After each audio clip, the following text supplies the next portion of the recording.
Oh, it's the Cundy and Nathan Show. Here we go then. First podcast of 2016. Well, technically it's the second. We did attempt to do a podcast previously, which corrupted. Oh. As I described before, it was more corrupt than Sepp Blatter. Come on, nothing's been proven yet. Come He could on, be mate. clean. He He's ain't clean. He ain't clean. He's dirty as the sole of my shoes, that lad. I'm on Blatter's side. I reckon he's done nothing It's wrong. because you're corrupt, mate. That's why. Anyway. He's pure. He's pure as the driven snow, that lad. He's no. Oh. Anyway, so here we are for another podcast for 2016. We're sticking with the video game theme for now, which we sort of discussed last time. Still up in the air though with that. As to what we're going to do going forward. Exactly. With podcasts, what we're going to talk about. So we might keep it themed. So if you want to feed into that, then by all means do let us know. Let us know if we should change it, or if you'd rather hear us talk nonsense about video games. We'll work it out, won't we? We'll work it out. Work it out. But for now, we're going to talk about the best games of 2016, or the ones that we're looking forward to. And this should be great because we've already done it once. We've already done it once, so and I mean last time it was about 2 hours long. So this time we're going to be, and by I mean concise, succinct. Right. So I'm going to let you kick off, Matthew. So what are we doing here? We are looking at games that. What's happening? He's being serious. So just for the benefit of the listeners, you've not just said all this. I have, yeah, mate. You've not been listening, have you? You literally not been listening. So hang on a minute. So you've said that we're doing like games that are coming out this year that we want to play. Wow. Have you said all that? Literally did that. Are you all right, mate? Yeah. It looks the background. The background looks a little bit different in your. Are you in a home? You're in an old people's home now, mate. No, they've just put some cushions on the walls. Ah, right, yeah. As a preventative measure, just in case, like. In case you have another episode. Yeah. Hopefully. Right, okay, so I'll crack off, shall I, with my first game. Don't crack off, but crack on. Of 2016 that I'm looking forward to playing. Go on then, mate. No Man's Sky. Ah, yeah. Let No Man's Sky put us under. Hot dog. That's coming out in June 2016. I'm more interested in the song. Let no man's sky put us under. Where's that come from? Have you not heard Let No Man Put Us Under? No. Just Google it, mate. No. It'll be on YouTube. I'm not doing. It's massive. It's huge. I'm not doing it. Not doing it. We don't get music out here.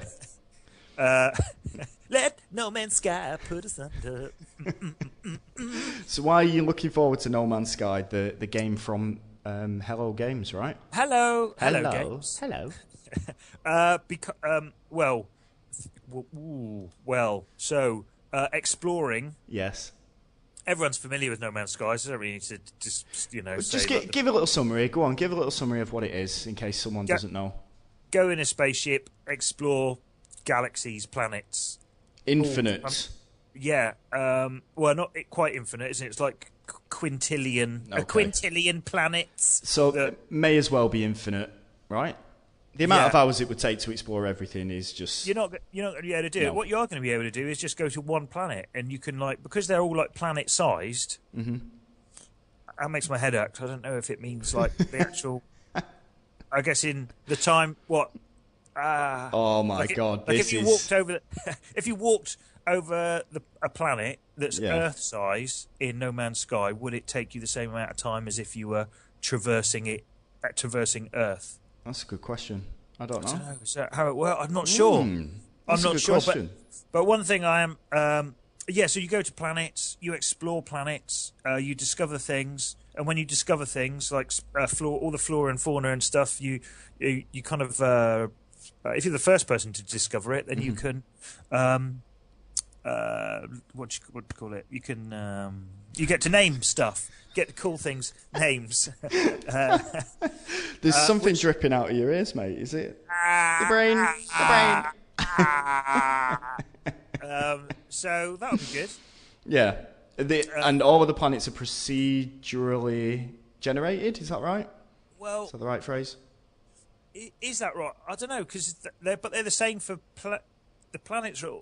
I thought the planets were all the same for other players because other players would be able to go to the same planets. Is that right? No, they are, but I think when you land on one of the planets, it's like it takes in an algorithm, if that's the right word, an algorithm of various different like plant shapes, different animal sizes, shapes, scales. Just like different things that make up the planets and the animals and the fauna and the water and the mountains and all the rest of it. And then it's a unique thing that you go and see. But then when you mark it on the map, when you can set the coordinates and then it's been discovered, you can, as you said, name it whatever you want. So Cundy Planet 1. Cundy Planet 2. And then Cundy Planet 2. All the way up to quintillion. Yeah. Cundy Planet, quintillion and 1. Although that's probably, yeah. I wonder how many planets you're actually going to be able to discover, because once it's out there, you think of all these millions of people that are going to be playing it. I imagine millions of people that are going to be playing it. Like, just how often do you reckon you'll stumble across something new? I guess that's one of the big draws, right? When you do that, then that's really exciting because you're the person that gets to set what that place is called. I'm not sure. I don't really know. I'm just kind of. I'm just looking. Are you sure you're looking forward to this game? I am. Right. Okay. I'm just looking forward to having a fly around in space, really, and just sort of not really doing anything in particular. Right. I'm definitely going to be nice in it. I'm going to be nice to the animals. I'm not going to be lasering stuff up or anything. That's you as a veggie through and through, though, right? Well, otherwise, there's all these drones come down and they like attack you for being bad to animals. Yeah. So like PETA drones or something. Oh, right, I see. Yeah. Peter. Peter! Hey, Peter! So the exploration is the sort of key reason why you're looking forward to it, right? Because that's what the game is, isn't it? Yeah. That is it. That is the game. I don't know. There's space battles as well. Don't want to fight. I'm a lover. I guess it's set up so that you can just do whatever you want. So if you want to just cruise around and enjoy yourself, then that's fine. I wonder if you can have relationships with aliens, alien people. I don't know if it'll go quite down the Mass Effect.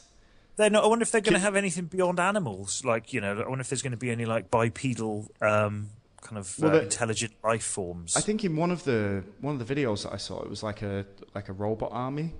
Oh, really? Possibly. Robots don't count. I think it was robots. Organic humanoids is what I'd be looking for. Yeah, maybe. Never know. You never know. Talking animals. No, they won't have talking animals. Animals. Well, they could do. Anything could happen in space. Exactly. You just don't know, do we? It's just beyond our comprehension. But that's the thing. I suppose this version of space has only been made by humans, so it's still all going to be within the realms of human thought. By humans that were known specifically for Joe Danger, a game that was quite literally on rails. A very fun game that was on rails, but like to go from that to this huge whopping great like anything is possible game, it's quite the departure, isn't it? Quite the departure. You could say it's out of their world.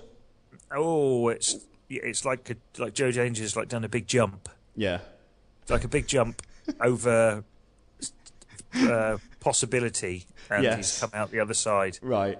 A really long way. Do you think he's going to be there? I reckon there'll be like loads of Joe Danger Easter eggs in it.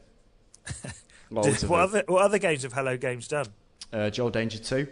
Yeah, that was a good one. Joe Danger, like on DS. Yeah, Joe Danger into the double stunts into the movies. Into the movies. Oh yeah, that was a good one. Yeah, that one.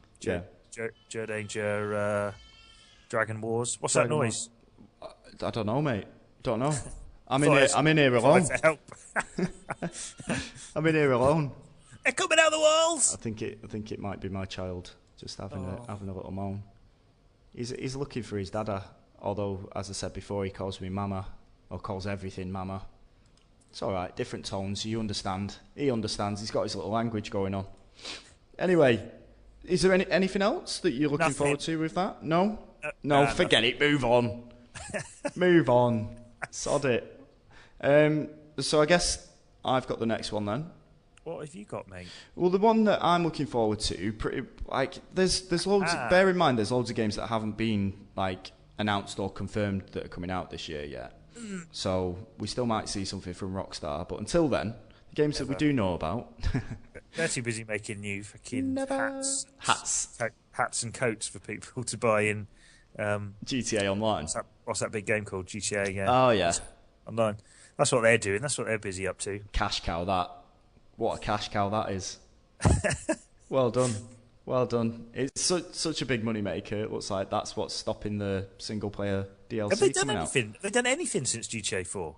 No. Other than make more stuff for GTA 4? Just making money hand over fist for GTA Online. I suppose what's the point? What's the point of making a whole new game, going through that ball ache, like that, the pain and misery of really, like, you know, I bet they're all clocking on at 9 and going home at 5 and like, yeah, I just made a couple of new wheels for some cars. So having worked there, I don't think that's true. But that's maybe where they were going wrong before. Because, you know, when you were there, they were probably working on projects and like making entire games, whereas now they're just like, oh, yeah, I'll make a new pair of glasses. Yeah. I'll design some moustaches or something. That would be amazing. What a job that'd be. Just that. Just go in, do that. Yeah, I'm going home. Should we do a new Red Dead? Nah, it's not bother. Nah. What's the point? Make a Red Dead t-shirt. There you go. GTA Online. Manhunt 3? Nah, forget Sorted. it. Oh, that's quite a good segue into what I was about to talk about, though. There. I knew that. See, professional. Yeah, well done. The game that I'm looking forward to, or one of the games that I'm looking forward to, is Mafia 3. I mentioned. Forget about it. I've mentioned Mafia 2 before on previous podcasts. Not this one, but various other ones. What other one? Have you been? I've been meatlighting. No, not. Seeing someone else behind me back. Oh, I've been found out. My web of lies has come apart. No, I'm looking forward to Mafia 3 because two things really. Because I really enjoyed the world of Mafia 2, and I know it was a game, the ultimate Marmite game, where people loved it, people hated it. I thought it was all right, which is my personal opinions on Marmite as well. I'll eat it, and then sometimes I won't. I won't go to the shops especially for it, put it that way. But yeah, like, I really enjoyed the world. I enjoyed the pace of it. People got sort of held up on the fact that it wasn't another GTA, which is never going to happen because the team is of limited resources. This one's being made by 2K Marin. Well, most of the team that were on 2K Marin, which are now just some in-house 2K team. But the thing that attracted me to it was the manhunt-style brutal executions. Yeah. I saw one of these. Yeah. I saw like someone get stabbed in the eye. Yeah. Yeah, he just gets like properly punctured with a Kenneth, with a knife. Well, the only reason I liked it is because I felt like since Manhunt, everything's been like quite sedate. I know they've tried to rein it back in because it's obviously like Daily Mail and all the rest of it. You know, they're like turning people into killers and stuff. But I feel like since Manhunt and Manhunt 2, like we haven't really had something that's been that sort of to inspire a new generation of murderers. Of murderers, yeah. Exactly. Like, but it's just that sort of like up close, really personal style, you know, dealing with people. And that's what the Mafia would be like, right? It wouldn't be this shooting from a distance style thing. It's like if they want to off someone, it's proper get in your face, get up. Is the main guy, is he in the Mafia? Because I've seen quite a few people like bemoaning the fact that it's not like Italian Mafia style. While I don't want to get onto the whole the racist debacle about the guy being black, which is ridiculous, obviously, because people just love to moan. Well, racists love to moan about racist things. There was like, I think they were sort of like upset that it didn't follow the traditional sort of Cosa Nostra. So, that was more the complaints I saw. Yeah. Whether those were like, you know, just like just hiding more racist kind of undertones. Beliefs. Yeah, exactly. Any excuse to hide behind something to get their horrible beliefs in the way, out of the way. So the guy, I can't remember what his name is. Is it Lincoln? I should have researched this. John Lincoln. Johnny Violence. Johnny Mafia. Johnny Eye Stabber. Johnny Eye Stabber Mafia is like I think he was part of a gang before, so he was part of like a group that used to run New Orleans, and then he went to the army, I think to Vietnam, and whole other type of gang, and then he came back and his area had been taken over by various different families, so it's about him getting his crew back together, so to speak, and then like taking out the other families one by one. Right. Does that include the grandmothers and stuff? Yeah, the grandmothers, grandparents, basically all of them. Anyone you can get. I'll take them out first. Do stealth kills because they'd be quite easy to creep up on. I imagine. Because they're already here.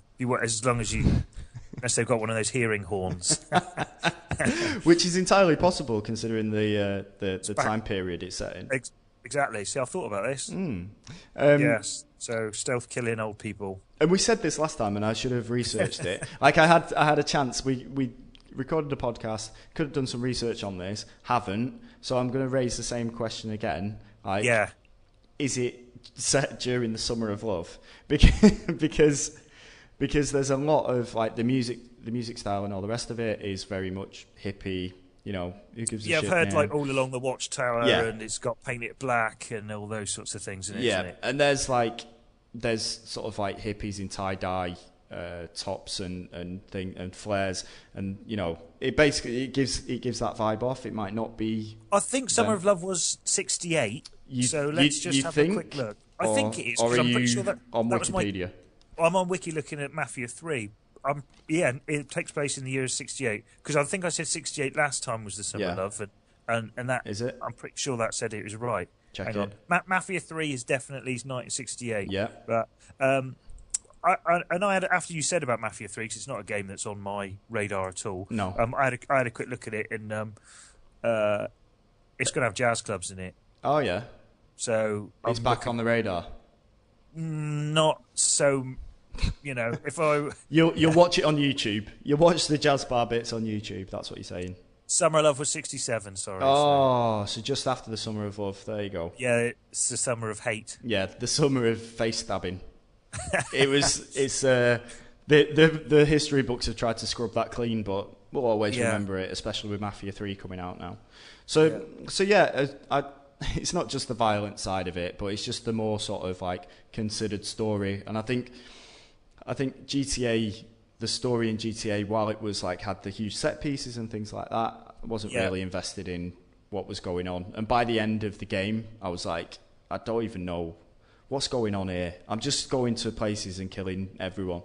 So it was. That's just what it kind of, so it kind of turns into, isn't it? Just killing. You stop thinking about what the missions are and all the rest of it. The missions I saw of Mafia 3 looked very. There was one like a guy, scare the guy in a car, drive around really fast, and. I mean, I feel like I've played that mission before. Yeah, I've definitely played that somewhere in Mafia, possibly. in Mafia. And in Chase HQ. I definitely played it in GTA, you know. Yeah. Scare the person in a car until they spilled the beans. Oh, and what was the other one? Outrun's been doing something like that, but you do that to make the woman fall in love with you. I guess it's less scaring and more impressing. Driver. You remember Driver San Francisco? Do you remember that one? Was it Driver San Francisco? What, the one where you could zoom between the cars? Yeah. I really like that. Yeah, it was quite good, wasn't it? Yeah. That was all right. Yeah, I didn't mind that. I do find that the games that do stick in my brain are the ones that like haven't had like sequels in the last like year or two. Right. Like okay. I keep thinking about Skate at the moment. Keep thinking about Skate all the time. Like they've just opened a huge skate park in Dubai, and I want to just get a skateboard and be able to go down there. It's that good. Your ankles, mate. Mate, you know I'm too old. You'll break them like a. I know exactly. Twigs. Exactly. Tiny twig ankles. You'll be down there in the bowl like You'll end up on like YouTube or something, or as a Vine or something. Your ankles breaking. That's all right. That's fine. Get some money out of that. Send it to Beadle. 250 quid. Old school Beadle. Send it to Johnny Beadles. Anyway, should we move on to the next one? I think I've said everything I need to say there for Mafia. Yeah, do you reckon you'll be able to take drugs in Mafia 3? Yeah, Bound definitely. to, I bet. Definitely. You'd be And smoking bongs. Oh. And voodoo. There's going to be voodoo in it, yeah? Quite possibly, because it's set down in New Orleans, and that was New Orleans. like that's like the bayou and area like that, isn't it? Down by the bayou. There's a scene in the trailer where he's got a guy in the back of the car. He's all like trussed up, and he's got tape over his mouth, and he just drags him out to the swamp. Ooh. And like with I think it's a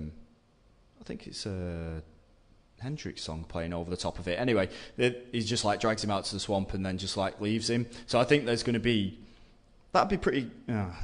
I want to say this without sounding like a madman, but it'd be pretty cool if they do use the sort of like mafia way of getting rid of people. You sound like a madman, mate. I want to go and explore. I want to explore. I want to be Captain Kirk. I want to boldly go, and you want to just boldly stab people in the face. Well, the only reason I chose bloody Mafia 3 anyway was because you chose No Man's Sky and couldn't think of any other games. So I was going to say something about. No. Oh, in that trailer you're talking about, yes. there are 4 people that turn up in the trailer. Yeah. And apparently one of them is one of the old characters. Was called Vito or something? Oh, yeah. They're apparently all called Vito. I think there was a Vito in GTA as well. Hey, forget about it. Johnny Vito. He's a friend of mine. Bada bing, have some pepperoni. Like my mama used to make. Yeah, I remember, yeah. Sounds like the guy from the Dolmio adverts. That was it. That was the film with the gangsters in it, and they all eat and get fat, and then they all get shot. That's some synopsis, that. That's all the Scorsese films there, rolled into one quick. I do like gangster movies, so that's that. Yeah, good. So if you're listening, Martin Scorsese, yeah, no offence, Casino is one of my favourite films. I doubt very much that he's listening to this podcast, mate. You never know. No. He's probably got some time on his hands. Yeah, possibly. Anyway, what's your second game? Uncharted 4. Uncharted 4. Nathan Uncharted. Drake. He's finished. So again, everyone knows what Uncharted's about because we've had 3 games to get to know it. So what's the thing that you're excited about then? Well, finding out how they're going to end it. Or how they're going to end it for Nathan Drake, because this is, by all accounts, the last they're going to be doing. Is it The Last of Us? Aha! No, because that doesn't work. So I'll talk myself out of that one. So yeah, it's going to be. But they reckon it's the last one they're going to do with Nathan Drake because they think they've explored as much as they can with him and the series being set in the way it's set. Yeah. Neil Druckmann, is it? Yeah, Neil Druckmann's the man that's on board for this one. Neil Drunkman. Real Drunkman. He said in an interview to Eurogamer that it would be very hard for Sony to do another game, because Naughty Dog won't be doing another game, but it'd be very hard for Sony to do another game about Uncharted with Nathan Drake after the end of Uncharted 4. He's just going to settle down. They're not going to kill him. No? They're not going to kill him, no. Why not? Because they might have to bring him back for like PlayStation 5, right? You never know. I don't think... I guess, you could... But the thing is, in games, and as in with films, you can make it look like they're dead, but there needs to be some it's a cliffhanger, isn't it? MacGuffin that, suddenly amazing they're alive again. Unless it's like that episode of South Park where Chef comes back. Have you seen that one? What, after Isaac Hayes actually died? No. Before he died, because that would have been a bit... Before he died, when he joined Scientology. Hello, children. Yeah, so Isaac Hayes had joined Scientology and got pissed off with South Park for taking the Michael out of Scientology. So he left, and then they did this whole episode, which was about Chef being part of a fruity club, which were essentially paedophiles. Oh God! And and then at the end of it, it was like, so what they did was they had Chef come back, the character, but they pieced together all of Isaac Hayes' previous lines that he'd ever spoke as Chef and turned them into horrible sentences. So it's like, I want to make love to your children. And it's like, oh man, this is bad. And then at the end of it, anyway, at the end of it, this is what I'm thinking they're going to do with Nathan Drake, so that it's like, it's done, it's over.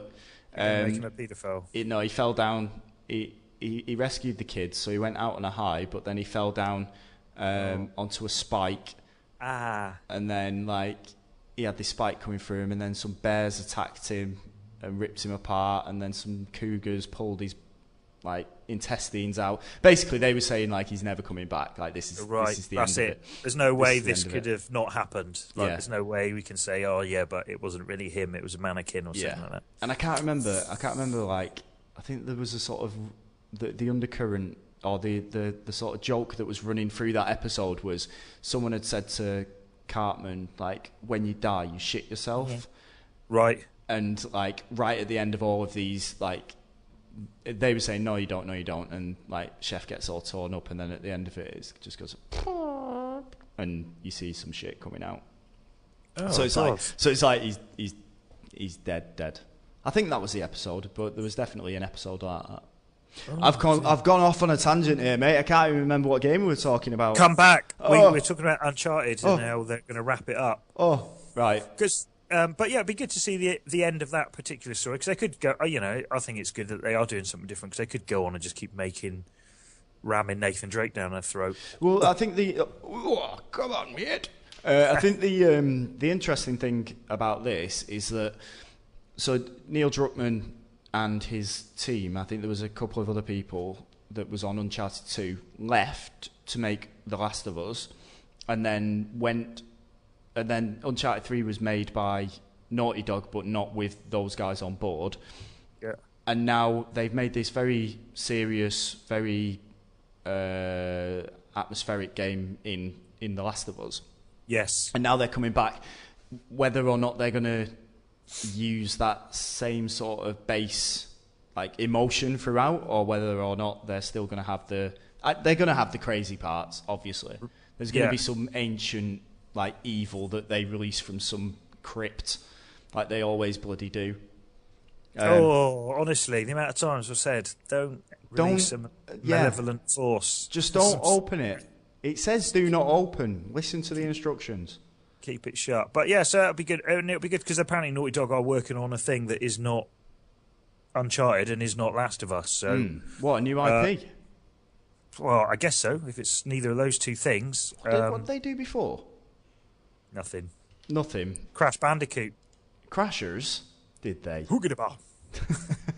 Hoogadabar. Did they really? That was Naughty Dog, wasn't it? Was it?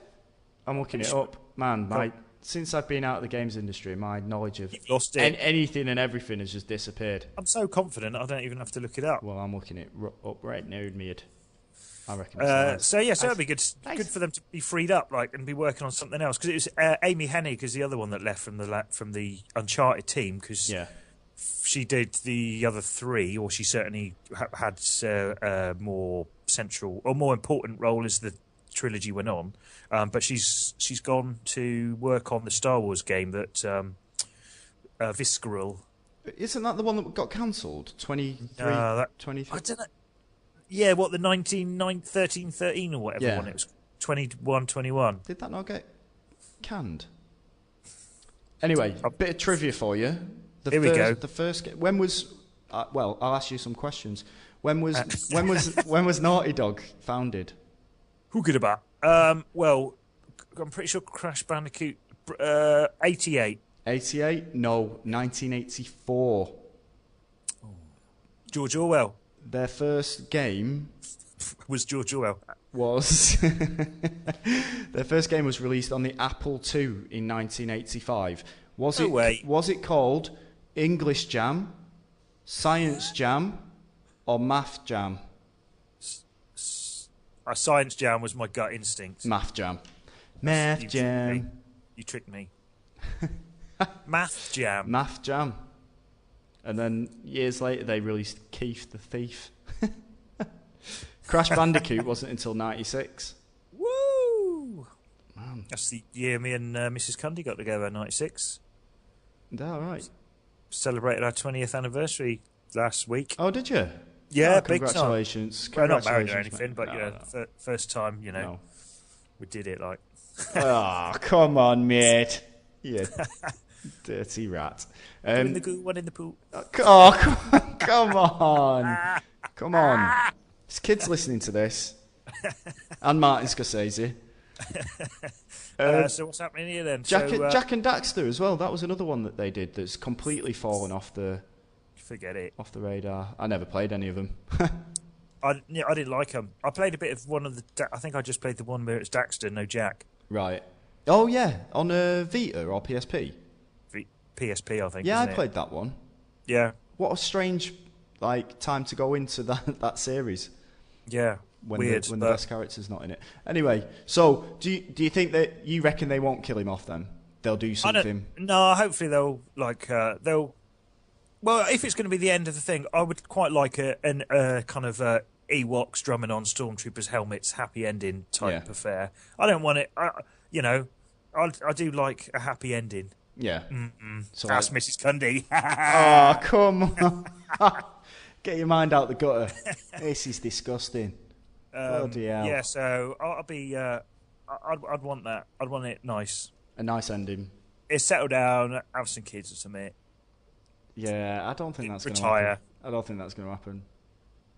It might do, but I don't think off it its will. job. Yeah. Get a 9 to 5. That's not a happy ending. That is not a happy ending at all. Office job, 9 to 5. Yeah. Lose all of his sense of personality. It's basically being lobotomized. Like Jack Nicholson at the end of One Flew Over the Cuckoo's Nest. Always makes me a bit scared, that. What, One Flew Over the Cuckoo's Nest? Just the ending. It's a great film, but I don't like that Nurse Ratched kind of wins, really. I hate her. Yeah. Hate her. She's like a proper movie villain. Well, she doesn't win because I guess Chief gets away, right? I've just... Spoilers! Spoilers for a 40-year-old film. I was going to watch that tonight, you fucking pricks! Martin Scorsese like that, just turning his Blu-ray off. Forget it. Done. Sod it. Should we move on before we spoil any other really old films? Yeah, go on. So the second one, which is, I only realised it's coming out quite soon. My second pick is The Division. Now, it's been sort of talked about for ages and ages, and until the beta came out the other day, I was like, it's never coming out, this game. No. It's never coming out. And I've been out of the industry for, what, a year? 2 years? That's long enough. That's a long time. It's a long time to be out of the games industry. But I was like surprised the other day when it's like, oh, there's a beta. Oh, wow. So it is actually coming out then. And the reason why I'm excited about it is because it's like, I feel anyway that it's like the spiritual successor to Freedom Fighters, and I've always wanted a sequel to Freedom Fighters. You and lots of other people. Me and lots of other people, but we never got it. So this is going to be the next best thing, because it's got that. I don't, again, like, this is terrible research again, but it's what you expect from, if you've ever listened to any of our podcasts before, this is what you expect. So I don't know if you have got like AI teammates, but the great thing about Freedom Fighters before was that you could say like, this guy go and flank that area, this guy go and suppressing fire over here, go and collect that over there. You could build up. Yeah, the longer get some snacks, get some crisps, will you? Get some cornetto. But the longer that you kept them with you, the more sort of rugged they became, and you became like a better leader for it. Because you start off, you're essentially Mario. You're a plumber. Oh. That's like fixing a sink, and all of a sudden the Russians fly in. This is Freedom Fighters still. Russians fly in, kick down a door, start like manhandling the person whose sink you're fixing. You use your massive wrench to get out there, smash it over their head, escape into the sewers, and then that's where the sort of basis of it all comes from. You work from the sewers to start the resistance, and you take over New York again. So there's similarities between the two, but this time it's chemical. Is it chemical warfare or just a biohazard? I think it's some kind of virus thing, isn't it, that goes rampant on Black Friday, isn't it? Ah, yes, yeah. And they I've just read the summary on Wikipedia. Well done, me. So yeah, there's similarities between the two, like set in New York, trying to fight to get it back and all the rest of it. And I don't know if you do have that same sort of setup before, but if you do, then that's perfect. I don't really want to play it with other people. No, definitely not. Because then you're reliant on other people having to be available at certain times. I don't have enough friends out in Dubai, so it's a different time zone playing out here. I don't have any friends. And oh mate, come on. Anywhere. Come on. So like playing it with people back in the UK, I'd have to stay up until like 3 a.m. just to get on. So I'm not doing that. I'm not doing that. You can do the story mode in like a solo, I think. Yeah, no. I think you can complete the whole game with AI controlled teammates. Yeah. So right. I'm just looking forward to it because I like that that sense of progression of like. It's the same with like cannon fodder of having a team where you build them up, and XCOM as well. You know, the longer you keep them on with you, then you can build them better gear, and that emotional attachment to each of those guys. Like, get close to them, like yeah, form exactly, and that's why I want it to be AI characters. Because if it's just one of my mates who's like dead, I'm gonna steal all his stuff and then get out of there. So what you're saying is you prefer AI characters to actual humans? Yeah, that's what I'm saying. I live a lonely life. Me and my computer friends. Yeah. But yeah, I can't really see. For me, I can't really see anything in it. I'd play it because, like, what is there to not like about shooting stuff? But I can't see anything that's going to be like a big. What I've seen of it, I can't see what. Well, the last time we talked about this, you talked about another deterrent that was stopping you from playing it, or was it a deterrent? No, you mentioned a bad part of it. One of the first things you said about it was a bad thing, which was one of the areas isn't in the game. Oh yeah, the Brooklyn which was meant to be in there. I think it's a couple areas that originally were meant to be in, and they're not in there now. Yeah. But yeah, I suppose how big do you? I don't know. I don't really know how big you'd want it to be. I don't know if New York's big enough. Surely, to goodness, just seems greedy to. Yeah. But yeah, I mean, if it's just being like stripped for DLC, then that's pretty naughty. Yeah, who's doing it? It's Ubisoft, isn't it? Yeah, and there was I read a thing the other week. I think Rich Stanton wrote it for Ars Technica, and it was basically saying like how they're ruining one of the best shooters ever. Like the Rainbow Six has the potential to be like an amazing Rainbow Six Siege. Right. Rich was arguing has the potential to be like one of the greatest shooters ever, like team shooters. Even comparing it to like Counter-Strike as well, which has a huge community. Yeah. But they're just like they're trying to do their own servers. They're trying to asset strip it, like so that there's DLC packs and little micro transactions that you can put in there, and they're just tripping over themselves to try and get as much money out of it as possible, rather than building a thing and then letting the community build up and then adding to it so that they've got a continuous brand, rather than here's all this stuff that you can buy now, these extra things. It's not a very nice way of doing things. But I think just going back to the Division, as you say, New York is huge. A lot of it is like meticulously detailed. I mean, there's even an animation in there for a dog taking a shit. So I mean, to build out Brooklyn, like Williamsburg, and you know any other places that they want to put on there, it's probably going to take time. But if it was supposed to be in there and has just been left out because it'd work as good DLC, then that's pretty naughty. That's naughty. That is naughty. Unless it might be free. Unless it's free DLC or something. Keep people playing further in. How often does that happen? What, free DLC? Yeah. Nice. Never. Are you going to be able to stand in the dog poo? I hope slip so. on it or anything? I hope so. Yeah, that's one of the main reasons I want to get the game. To be honest. Can you like scoop it up and flick it at your enemies or anything? Was it the Division? It was the Division, wasn't it? That had the dog poo animation in it. Squeezing one out. Yeah. Shaking like a dog. I'd like it if they programmed the animation in where, you know, when dogs like sit on their bum hole when they've got itchy bum holes and they pull themselves along with their front legs. Yeah, that's really funny. Yeah, that'd be good. That's worth. I'd pay DLC money for that. Yeah, I'd pay like £15 just for that animation.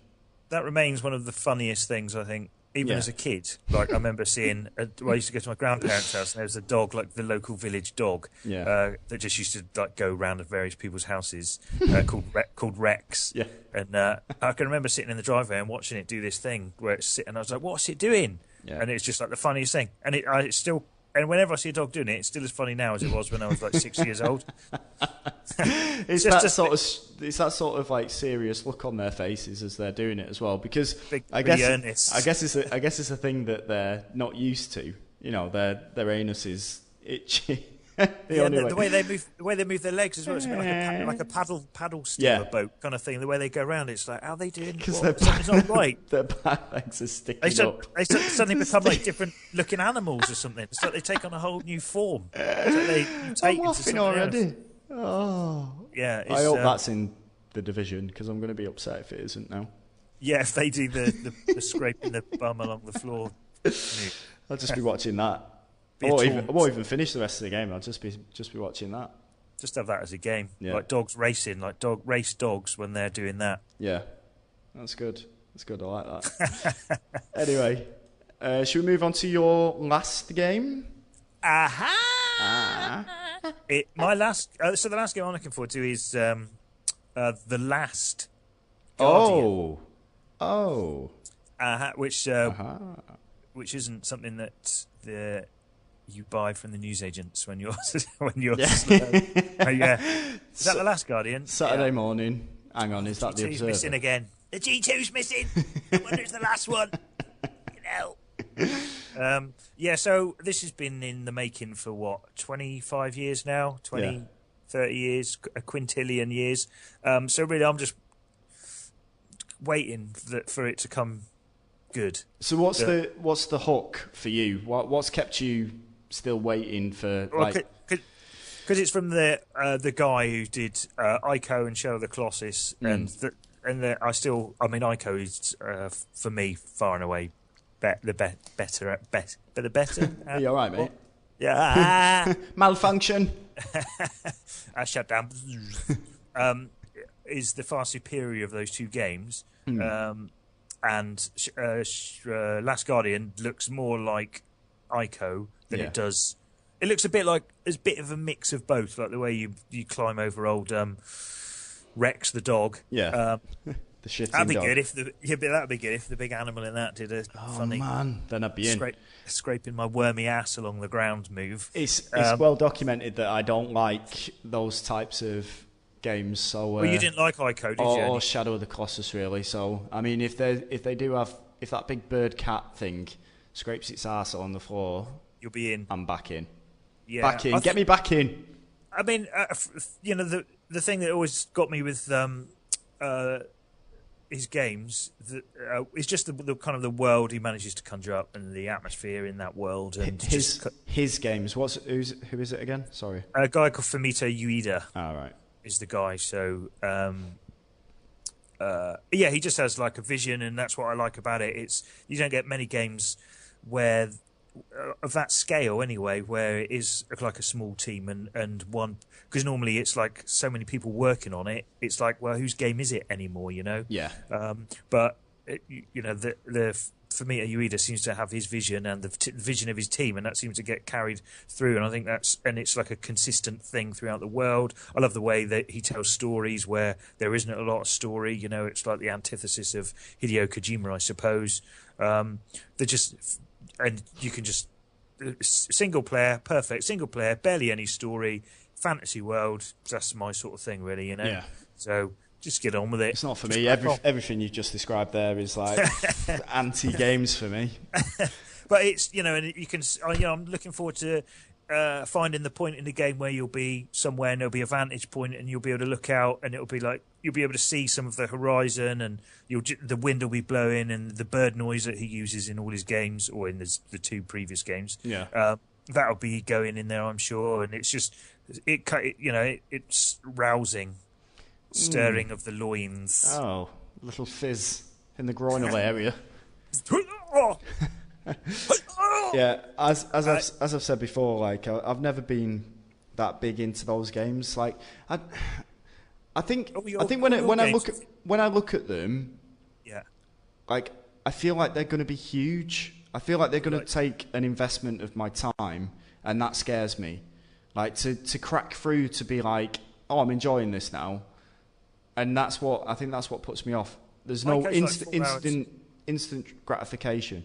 You can go through it in like 4 hours. It's just nothing in the way. But that's like dragging a kid around a supermarket.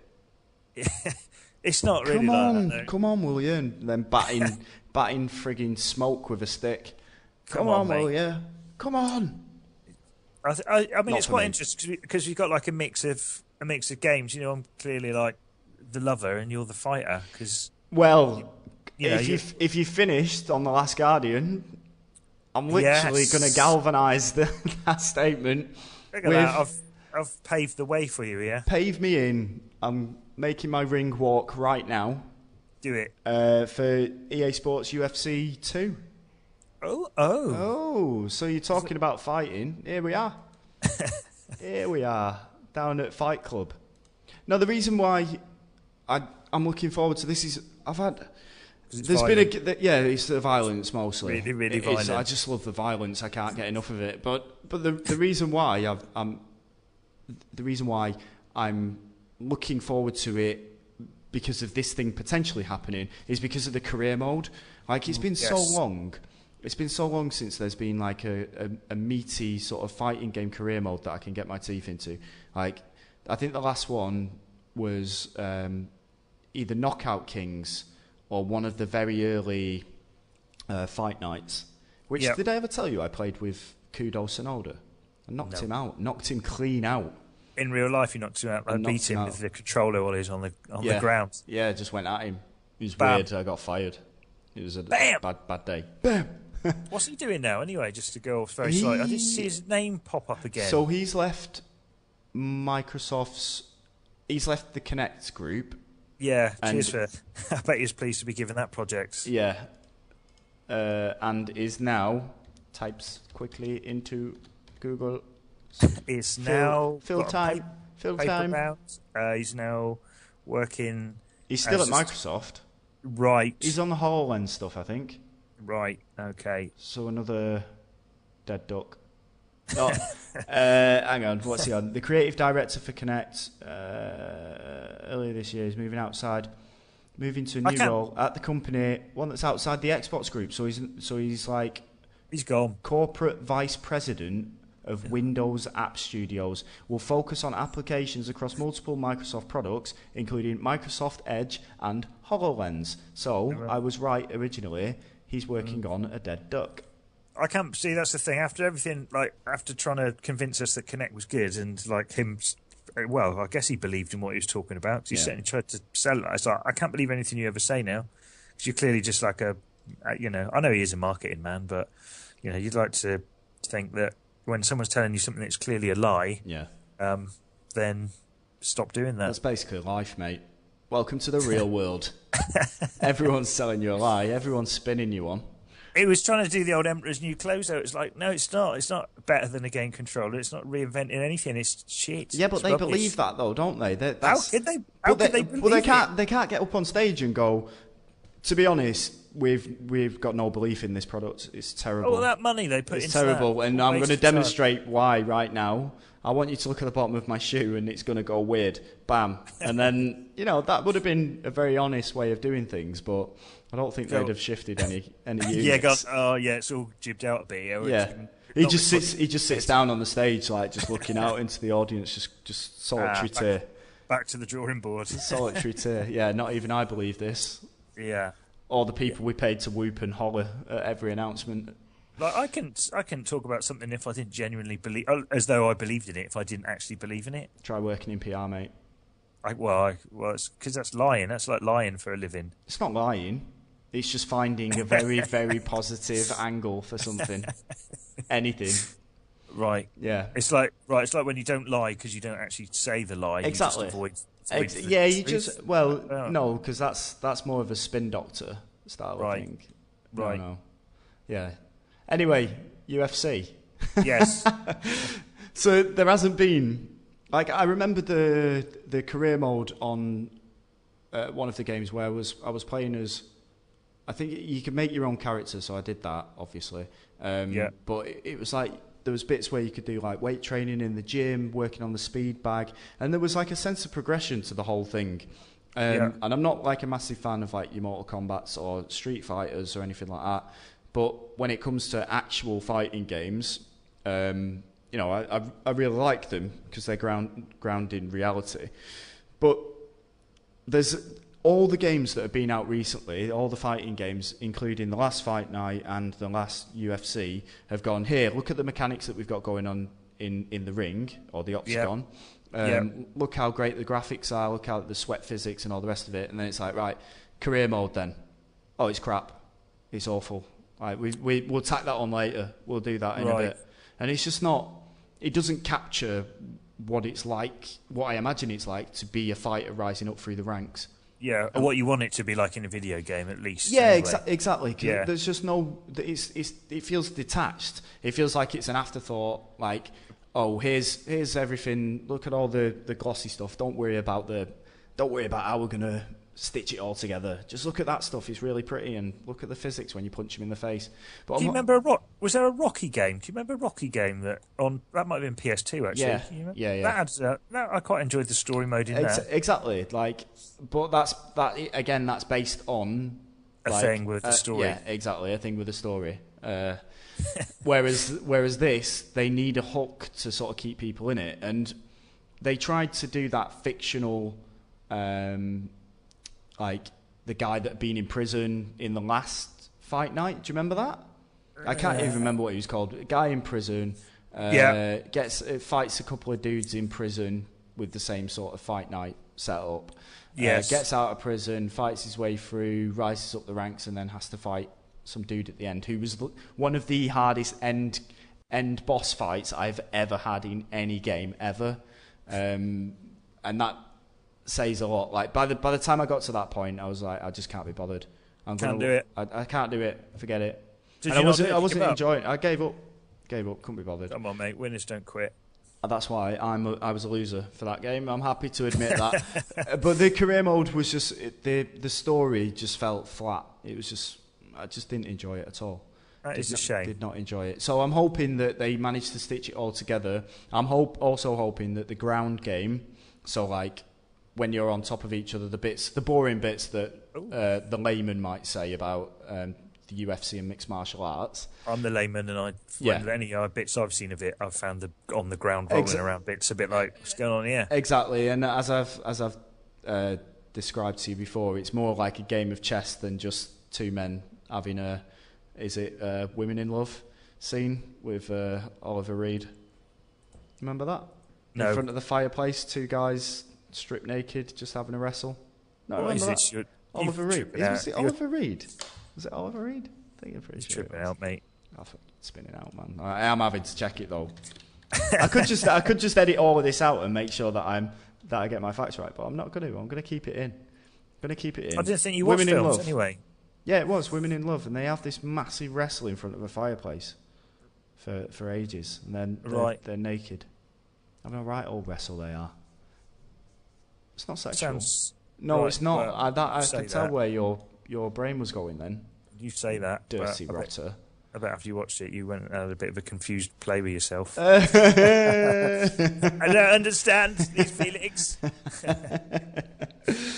Anyway, while we're talking about career modes, while we're talking about men wrestling, while we're talking about career modes, I played NBA 2K16 recently, which I've had for ages. I've had since it came out, and I've only just started playing it recently. The career mode in that, did you know that Spike Lee wrote a story for it and filmed all the cutscenes and things for it? No way. Yeah. Did you not know that? No, I didn't know that. Yeah, he did. It's a Spike Lee joint, literally. Wow. With different characters and storyline and things like that going through it. And it was a classic like story, like it was pulling at the heartstrings style, coming up from the what do they call them in America? Not council estates. Projects. Coming up from the projects and being like an NBA star and what that would happen with your friends and your family and all the rest of it. And I'll be honest, like as much as it was like playing a very straightforward story, I was into it. I really liked it. That's good. And I did feel a bit sad during the emotional bits in it. It was really nice. And then the weird thing that they did. So the game starts off like all of this story. This is your career mode, and you're going through it, and you're like, how are they going to continue this through multiple seasons that are like 82 games? Yeah. But what they do is they go through the first season as like a rookie so playing at high school and then playing as a NBA star. So they go all the way up to that point, and then they just go, there you go, story's done now. But finished. But it was good because after that, when you start your career mode, they thread all of those little storylines through the commentary. Right. Okay. So it was. I thought it was brilliant. I thought it was really good. Really interesting way of dealing with a career mode. I've not played any good basketball games since. Can you remember that EA Big label? Oh yeah. I think it was called. Yeah. I think it was called. Was it Street or something? Was it yeah, called NBA Street. Yeah. Oh, I used to love that. I think I had it on the GameCube or something. It was just probably. That was basically just NBA Jam, though, right? Yeah. It's like stupid over the top stuff, you know. But is that what you're? Yeah, I mean, you're more into that sort of bombastic realism, style. like real kind of basketball. I think because I liked NBA Jam so much when I was a kid, playing when real you was a stuff kid, come on, mate. NBA Jam when you was a kid, you were 35. Took it down from the loft and blew off the dust. Yeah, 2K just looks too sterile for me. No, it's not. You know? It's anything but. It's anything but. I'm not even going to give it a chance. Absolutely brilliant. I've made my decision. I love it. Stubbornly stick to it like a cantankerous old twat. You stick to it, mate. Just like I'll stick to my not playing any Icos and Shadow of the Colossus. No, Last Guardian. Yeah, The Last Observer. Oh, sorry, Last Guardian. Can I have your Last Guardian? It's got no GT in it. And I know you wasn't expecting this because we've done all of our games now. We've talked about all of our games. But I was going to say, is there anything that you're sort of secretly thinking that you should keep your eye on, whether it's a bit of tech in video games this year, or if it's a trend or a game that hasn't been announced for when it's coming out yet? I think the Kinect might be pretty big this year. Oh, yeah. You know, controllerless control over video games. Rumble technology and pads is going to be big. Yeah. I think buttons and sticks are going to be pretty big. Yeah. Tech, no, I can't really think. No, not just tech, like games or whatever. Games. Because you were... sorry, I'll feed you one because obviously I've dropped this on you. But you was talking about that... is it Insomniac game? The underwater one? Yeah. Have you seen any more of that? Yeah, because I have, and I'm not really that interested in it. All right, fair enough. So. Done. Gone off the boil. But Res Infinite is now, if we're talking about games we are interested in, Res Infinite, which is another one of Res being one of my favourite games ever of all time. Mm-hmm. And Mizuguchi's back and doing game stuff again, so that's good news for everyone who loves him. But bad news for anyone who doesn't, I suppose. Yeah. On the flip side of that. He's doing Res Infinite, and it's going to be there's something there's like a VR thing, so it'll probably be amazing. But I don't know if I'll play that because I'm not so sold on VR yet. But if any game is going to sell me on VR, it probably would be something like Res because seems natural, like a natural fit. I've got a feeling that would like spin me out though. I got like a headache when I went to watch Avatar in 3D. You get motion sick going round and roundabout, mate. I know. You've got a very, very delicate tummy. Delicate tummy, delicate ankles. just delicate, like a flower. He's doing, but there's going to be like a stand. It's not just going to be for the VR, Sony's VR thing, whatever it's called, the PlayStation Vision or something. It's PlayStation VR, isn't it? Dunno, is it? It was Project Morpheus. Morpheus. And now it's. There is no spoon. Morpheus. Oh, I'll tell you what. I'll give you another game. That, yes. Did we talk about this one? Firewatch. Yeah, we did. Did we? We did, but no one heard it other than us because the podcast didn't work. Right. So it might be worth talking about it again. Just do it again, yeah. Tell us. Oh, I didn't realise that Ollie Moss was one of the artists on it.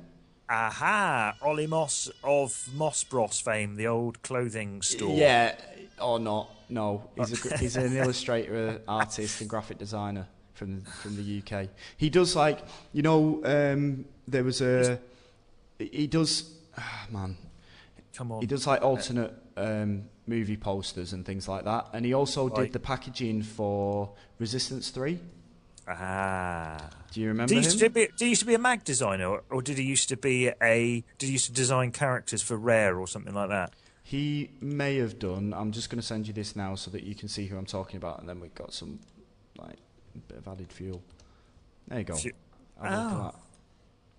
There you go. You probably remember him when you see his bits. Oh. Oh. No. Why is it not opening?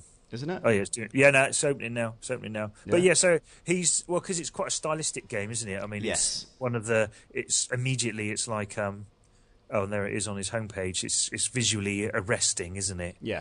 Can you tell me what it's about? Well, you're like a guy, and you got in the woods, and your job, you're like a fire warden or something, and your job is to look out for fires. Mm-hmm. And I think as you start playing, various things happen, as often do in video games. And various weird things? Yeah, kind of weird things, and things aren't quite what they seem somehow. Oh. I'm not quite sure what the things are and why they are not what they seem. Interesting. Yeah, but it looks pretty. I think really it's because visually it looks quite interesting, and the actual the kind of it just seems a bit different. It's just like something a bit unusual to play. So I'm all up for that. Well, I'm going to tell you a game that I'm looking forward to, or that I think people should sort of keep on their radar a little bit. But I also know that you don't like it. Horizon. That new game from Guerrilla. Oh, the one with all the robots and the Clanad music. You're not a fan, are you? Not a fan of it? I'll tell you what, it's Zoids. We had this discussion last time, didn't we? We did. Decided that the robot is basically, they've made Zoids the game. Zoids. People don't know what Zoids are, just Google it, Zoids. Just Google it. It's basically like looking at Horizon, the game. Yeah, but I think I'm into it because it looks like something new. I'm out. You're not having it, are you? I'm hoping. Do you know what? The reason why I like it is because I think Guerrilla Games have a good game in them, and I think they're capable of making a very good game. Killzone is not the franchise to do that with, right? But because I think it's just too. It's not a Halo. There's no hook to it. There's no investment in that series whatsoever. It's just a thing. But with this, I think they've got another chance to create a thing. I wonder why that was. Why didn't it catch on? Why? Because it was meant to be like Sony's Halo, really, wasn't it? Killzone. It's just too. It was like the first games were just too laboured. It was just too slow moving around. It was too grey and orange. The bits of orange. The hell-gassed eyes and things. Yeah. And then I think one of the games was was it fighting through fog or something? It just wasn't. They're just not very attractive games. They're just dull, is the best way to describe them. And that seems awful. I really like the one that came out on PS3. Which I think was Killzone 3. Shadowfall, I played that on PS4 for half an hour, and I was like, no, thank you. Done. I've not played it at all. Yeah. Moved on. I kind of feel like I want to like it, but I just never play first couple of levels. It's like, and that's it. I just leave it. It's not even like, I don't like this for some reason. It's just I just forget to play it anymore. But I like the fact that Horizon sort of looks like the slow pace works in this environment, and also it looks like I used to really want to get into Lost Planet, but I found the controls, Capcom's Lost Planet, but I found the controls really weird. I didn't like Lost Planet. I wasn't fully invested into it, but this seems like it's that, huge creatures, robo creatures, and fighting them and like coming up with tactics and things like that in how you're going to take them down. It just looks like it might be a cool game. You're shaking your head. I can see you. It's got all like folky Clanad music going over in it, and I don't know what they're trying to do. It looks like they're trying to do something that's a bit worthy somehow, and I don't know why, because it's just about trying to hard. It's like, animal skins with like kind of shooting robots with bows and arrows. It's like, I don't get it. Do you know what? It's like Plants vs Zombies all over again. I think you've touched on something there with regards to like Killzone and Guerrilla Games. Like, they're trying too hard. That's what it felt like. Yeah, it felt like it was being.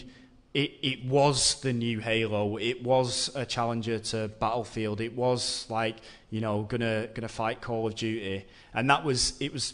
It felt like the pressure of all of that. It just couldn't deliver. It was impossible. Yeah. Killzone was dead before it arrived. Killzone on the Vita, or was it Killzone on the PSP? I can't remember. Is there a Killzone on the Vita? On PSP, yeah.